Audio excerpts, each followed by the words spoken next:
So let's talk about this list of player ranking, fan ranking, and media ranking. You're going to see a discrepancy between all three. Now, for the fan ranking, they've got Caitlin Clark number one.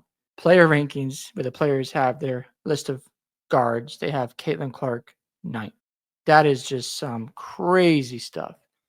And when you go over to the forwards and centers, Aliyah Boston is ninth. And Aliyah Boston right now is shooting 59% from the field. That's a career high for her this year. And I really believe it's because she's playing with Caitlin Clark. That's why she's ranked so low on this list. I would have Aliyah Boston in my top five. You're shooting 59% from the field. You're averaging 8 rebounds. You're averaging career high in points at 16 a night. And Caitlin Clark has been hurt half the season. And you're still putting up really good numbers. She locked up Asia Wilson their last matchup, and Asia Wilson said, "Oh, I just had a bad game." No, Aaliyah Boston has something to do with that as well. But man, these rankings are just pitiful. If we go point guard by point guard, if I had to pick somebody ahead of Caitlin Clark as of today, I'll go with Skylar Diggins. I have no problem putting her above Caitlin Clark. I mean, she's averaging 19 points a night, 6 assists, shooting 46% from the field, 41.8% from three. That is phenomenal stuff. So if you want to put Skylar Diggins above Caitlin Clark, I've got no problem with that. But putting Natasha Cloud, now, no disrespect to Natasha Cloud, she's made a huge impact for the Liberty. She's great defensively, but 9 points a night, 6.5 assists. She's shooting 40% from the field and 28% from three. And you compare it to Caitlin Clark, she's at 18 points a night, 8.9 assists a night, averaging 1.6 steals a night. So she's putting up better numbers. I know she's not shooting as well from the field because she's had some bad games recently. You go to the last three outings where she shot 21% from the field, 35%, and 23%. So she hasn't been playing well. But all players go through a stretch of games where they don't play well and they have their struggles. Even like a Paige Beckers, who was somehow in front of Caitlin Clark, which is insanity. It's just dumb. Her last few games, she had actually a couple games where she had a game back on the 13th, shot 36.8% from the field, another one 43.8, 41, 40%. And every player goes through struggles. So to act like we got to penalize Caitlin Clark is just dumb to me. And the players are just showing their jealousy, in my opinion. It's just another example of the players not embracing her. I understand that when a new player comes into town, they get all this attention. You might be jealous, but Caitlin Clark is helping the WNBA grow. But if you want to put Skylar Diggins as number one, I'm cool with that. Alicia Gray and Elena, all right.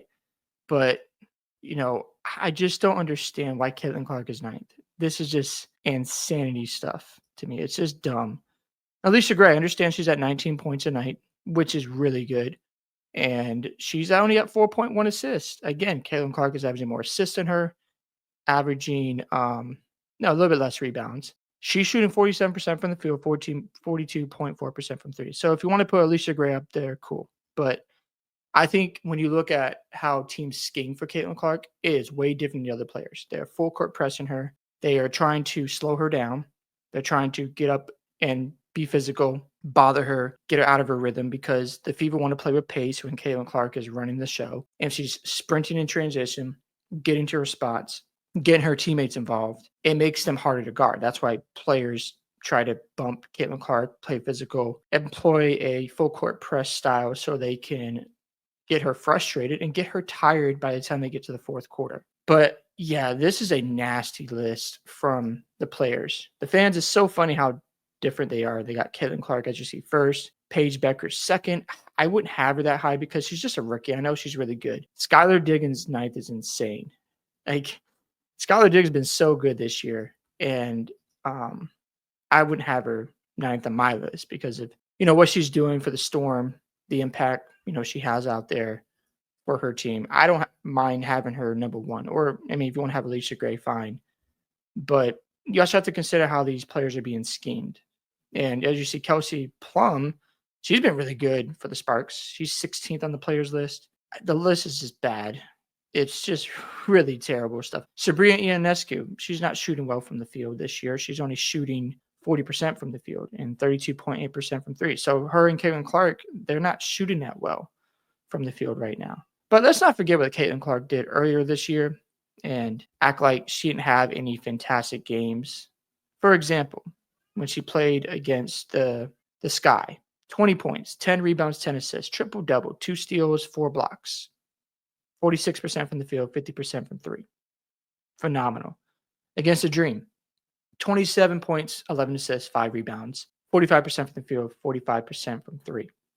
Against the New York Liberty when she came back from injury, 32 points, 8 rebounds, 9 assists, 55% from the field, 50% from three. Connecticut Sun, 20 points, 6 assists, 2 steals, 50% from the field, 66.7 from three. Now, I understand people will hold the turnovers against her, but she runs the offense. She has to create for herself and be a playmaker at the same time. I do want her to cut back on her turnovers. I think as she progresses in her career, adjust to the speed of the WNBA and the physicality, I believe those turnovers will come down.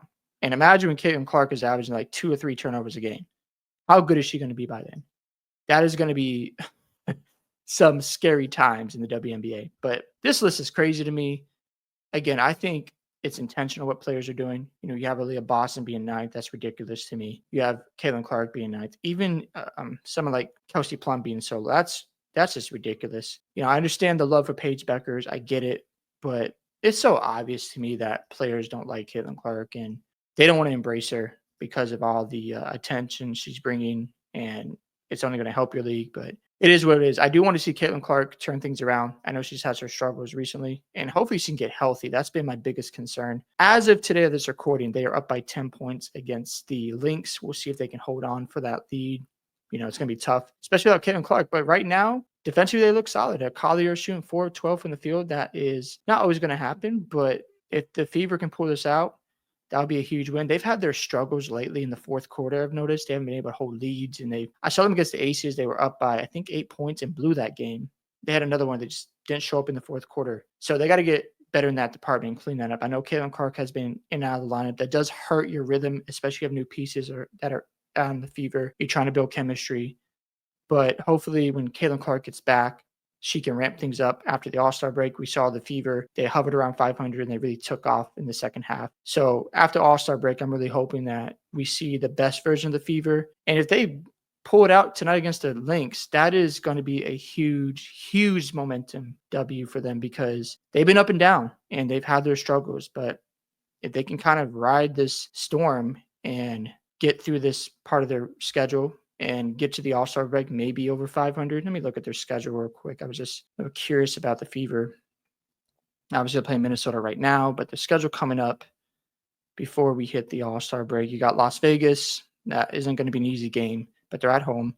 Got to go to the Sparks. You got Golden State, Atlanta, Dallas, at Connecticut. Then you got to go to New York on July 16th, and then you have your break. So hopefully they can get some wins and get on a little bit of a win streak, maybe win like 4 in a row just to get some momentum going and Clark can get healthy because they're going to need her for those games against the Liberty because they got to go to New York twice. Now they have a break in between, but that's not going to be an easy task. It's the WNBA. It's not going to be easy. It's never, an easy thing to do in sports just to win consistently. They got some young players on this team like Aliyah Boston and Lexi Hall, and they got some new pieces and new coach. So Clark gets back.